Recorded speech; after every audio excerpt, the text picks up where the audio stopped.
Have you ever wondered, is your rubber ducky anxious? Imagine with me for a second. Just like in Toy Story, your rubber ducky has a secret life of its own. As you're frantically getting ready for work, running around, making your coffee, quickly scrambling a few eggs, and trying to put your pants on, your rubber ducky is anxiously waiting for you to leave the house.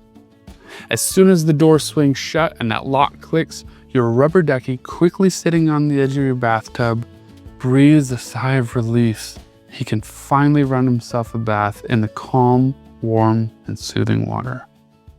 After a long evening and night, he can finally relax. This story is obviously completely ridiculous, but it's pretty funny to think about.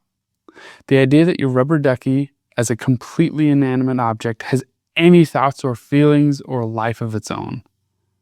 This sounds silly, but we do the same thing when someone doesn't text us back, or when a friend cancels plans, or when someone seems distant. Suddenly the story becomes, I did something wrong. They don't really like me. I'm about to lose this relationship. And the feeling hits before we even realize the story is being told. The problem is that often we either do not have time, energy, or we don't have awareness that we're even telling a story until it becomes a problem.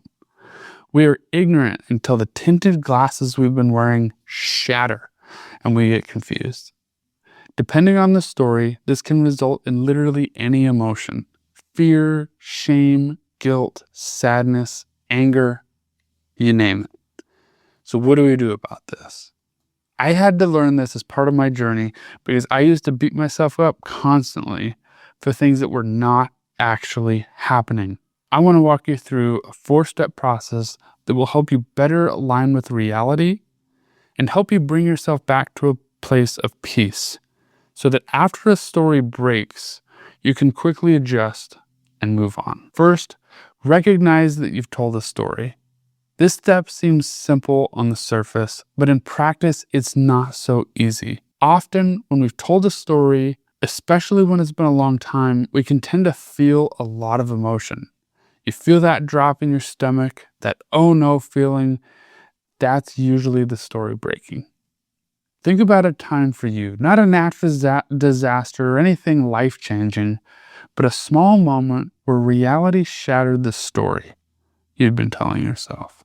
You wake up, go to put on your deodorant, and realize it's empty. You were sure you had a backup until you remembered the one that you've been using was the backup. This is just a little thing, but it reveals an unconscious story we've been telling ourselves. We have plenty of deodorant, and we're not going to need to go into work worried about our BO. In the midst of this moment, though, there is a moment of shattering when the story we've been telling ourselves breaks. As humans, we're really good at making up stories. It's part of how our brains are wired, going all the way back to primal instincts. Stories are shortcuts our brains use to make sense of the world. And in today's fast-paced life, they happen faster than ever. If we can take a moment, though, pause and recognize it, that'll free us up to move on to step 2, acceptance of reality. If we're going to move on in a healthy way, we have to acknowledge that we were telling ourselves a story that wasn't true. This is very simple, but it's not easy. It can be extremely painful, especially if we've been telling ourselves a story for a long time.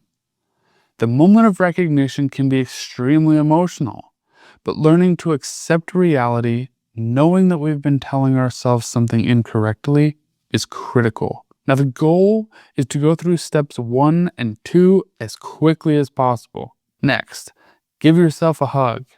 Compassion is the healthy way forward. Most of our stories are not fun and light about our mysterious rubber duckies. In that moment, when our emotions are heightened because the story we told ourselves just fractured, we must learn to treat ourselves with kindness, shifting the internal dialogue from inside our minds from I should have, I could have, I would have, to I don't know, and that's okay. I was doing the best I could with the information I had. Step 4, move on quickly. I told you the other steps are difficult, but this one can be the hardest for some of us, especially those of us who are worriers or have insecure attachments. We can often struggle and go back to patterns of beating ourselves up with the should have, could have, would haves. Remember, there's nothing wrong with you. You just have unhealthy patterns. Just by watching this video, you are working on yourselves and trying to better yourself and live a healthier life.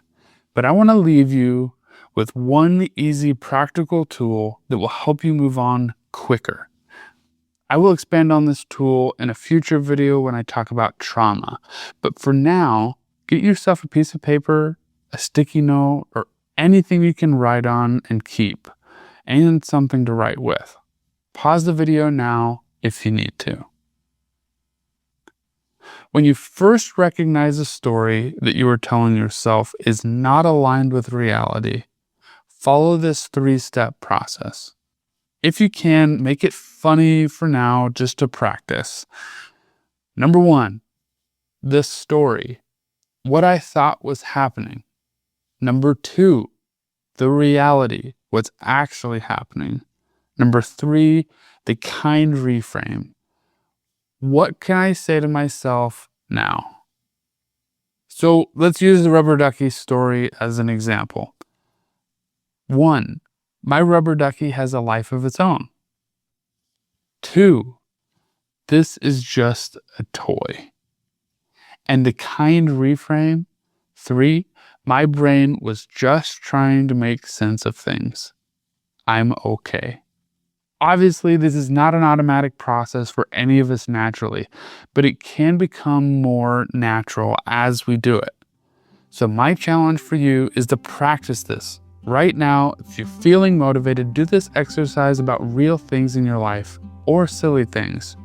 Practice it and teach your brain new wiring will make all the difference. Thanks for sticking with me. If you enjoyed this or it helped you in some way, please like it and let me know in the comments. If this felt familiar to you, you are normal and human. So take this journey with me to better mental health, exploring our inner stories. Please subscribe, and I'll see you next time.